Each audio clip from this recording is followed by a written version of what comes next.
Welcome to Economics Wise. Our course for today is macroeconomics. The topic is ISLM curve analysis. But for today, I'll be majoring on IS curve analysis. We'll be understanding some basic concepts, and the first analysis is the IS curve. The IS curve simply illustrates the investment saving equality. However, the IS curve connotes or illustrates the various combinations of interest rates and income at the point at which the goods market is in equilibrium. A model is simply the simplification of reality, and it takes into consideration the simplification of economic phenomenon using mathematical representation, graphical representation, or theoretical representations. The goods market is a market where firms and households buy and sell goods or factor resource. However, we said the goods market is in equilibrium at the point at which the savings is equal to the investment. We'll be taking a look into other concepts in our subsequent slide because this will aid the understanding of further IS curve analysis. So our next slide, we have savings. And we say savings is regarded as a form of leakage from the circular flow. It is a portion of income kept for future purposes. Now, for every income accrued to an individual, a portion is being kept for future purpose, and this portion is known as savings. However, it is regarded as a form of leakage from the circular flow because the factor income given to household for the factor services rendered is not flowing in constancy in the economy. On our next paragraph, we have savings is a function of y and r. And now y here is denoted as income. R denotes interest rates.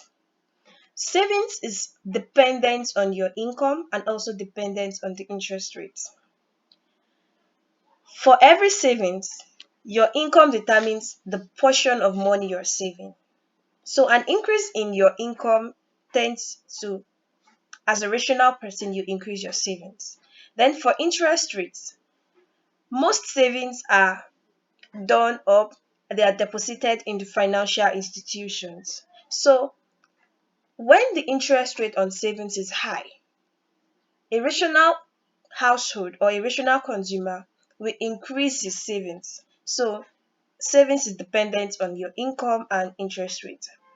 Then we move to the next one, which is investment. And we say investment is the acquisition and accumulation of capital assets for an expected yield. Investments are usually carried out by firms who want to increase their capital assets. However, they acquire and accumulate these capital assets for an expected yield, which is known as the return on investment. However, to carry out any form of investment, it is dependent on interest rates. Interest rate is the cost of borrowing or the remuneration for mere abstinence from savings. Now, the cost of borrowing for firms that wants to invest, they go to financial institutions to borrow money, and the payments they make to these financial institutions for borrowing them is the interest rate. But when we say it is the remuneration for mere abstinence from savings, from spending, for those savers, the yield they get for not spending, for the abstinence from spending, is the interest rate. Our next point here is the goods market, and we say it is a point of interaction where firms and individuals buy and sell outputs of goods and services. So it's more or less like a normal market where we interact to buy and sell output of goods and services. So on our next slide, we have a savings curve, and recall I said the savings is a function of your income and your interest rates. But this graph simply illustrates the relationship between interest rates and savings.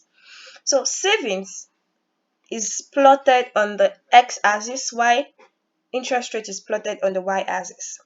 So we have our R0 to be the interest rate, and at this interest rate, the savings is X0.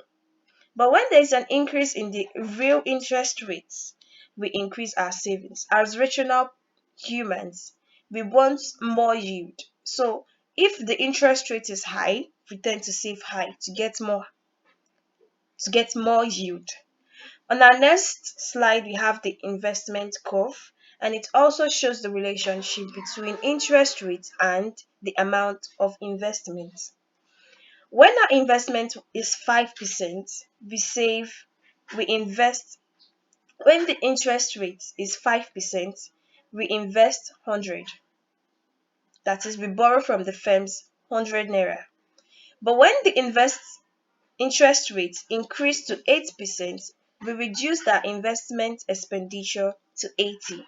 Now, this shows an inverse relationship between interest rate and the amount of investment, because as the interest rate rises, our investment expenditure decreases. So, this explains why the investment curve is downward sloping. On our next slide, we have the goods market equilibrium. As I've said earlier, the goods market is a point at which the firm and individuals buy and sell goods and services from, and the good market is an equilibrium where our investment is equal to our savings. So on our y-axis we have the real interest rate, and on our x-axis we have the savings and investment. So a goods market is said to be at equilibrium at the point at which the interest rate is equated to the savings and investment. Our next slide, we have the concept of aggregate demand. And we say aggregate demand simply is the total demand for final goods and services in an economy at a given time. It also shows the sum of all expenditures incurred by the household, the firm, government, and foreign investors.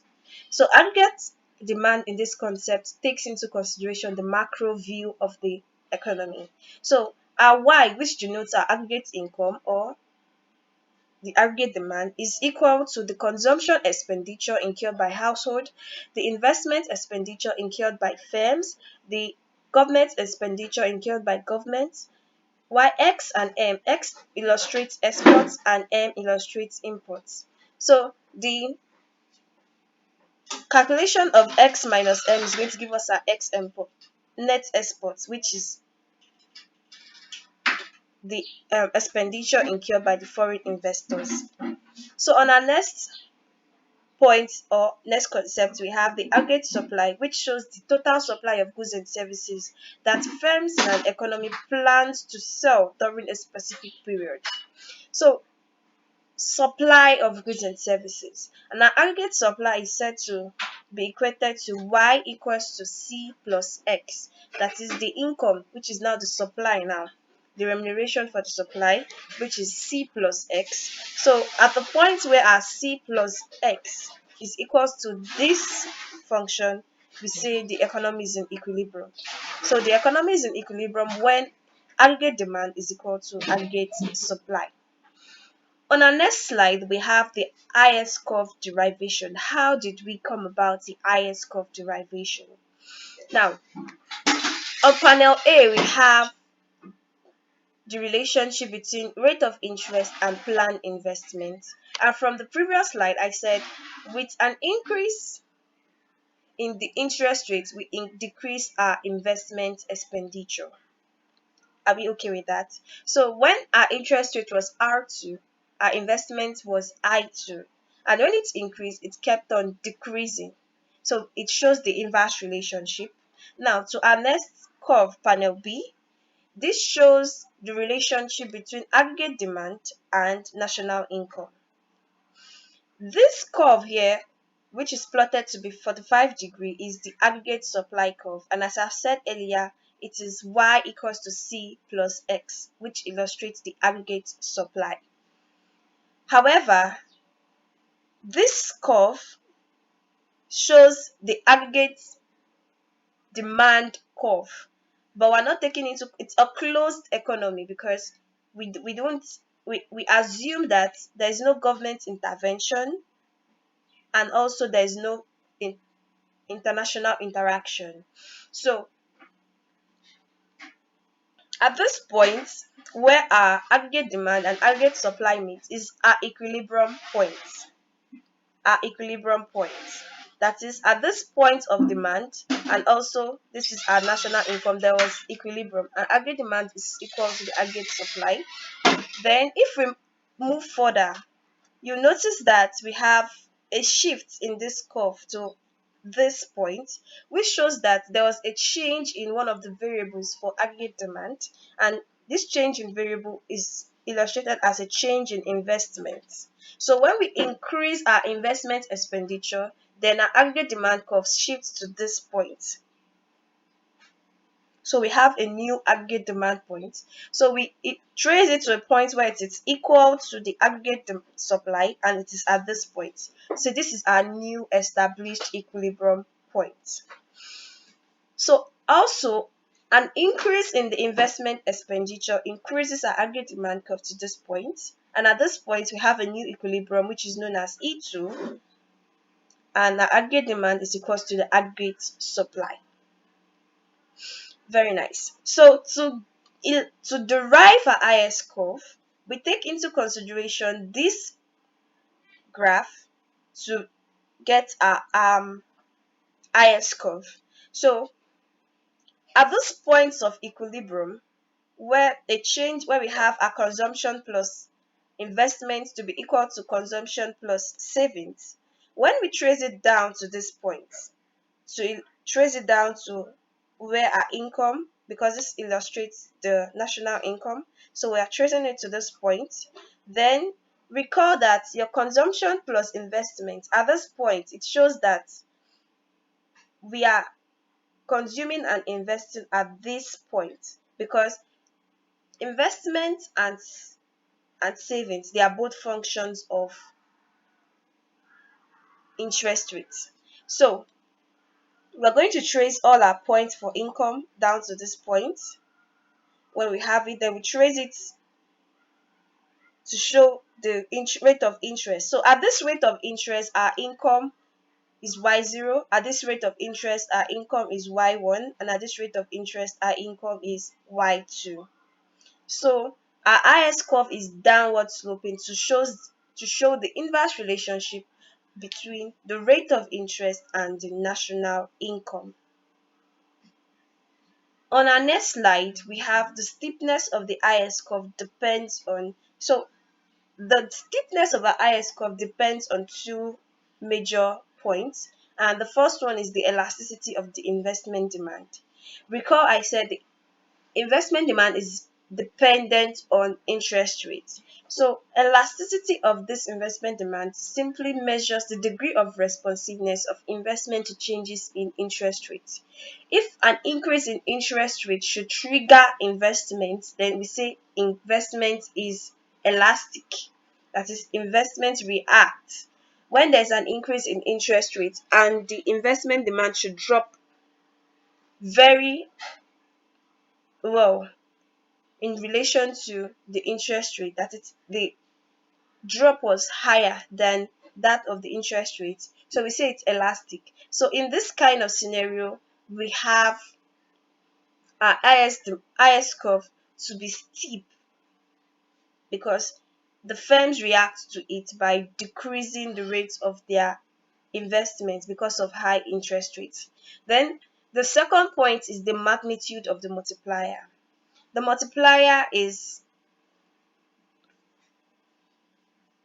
where we have y 1 over 1 minus b, and the main concept of that is the marginal propensity to consume, and the higher the marginal propensity to consume, the steeper the AD and IS curve. Now this simply illustrates that propensity to consume measures the changes in consumption as a result of change in income. So if with higher income we increase our consumption, so this shows that we are not saving. However, our aggregate demand curve will be steep, and our highest demand curve will also be steep. So the next one is the shift in IS curve is caused by what? It's caused by changes in our autonomous expenditure. And that's when we have our Y to be equals to CO plus IO plus GO plus. Now these O's here represent autonomous expenditure. These are expenditures that are independent of the level of income. So the shift in IS curve can be caused by changes in these expenditures. So I'm done for today's class, and I want you to like and subscribe to this channel. Thank you very much.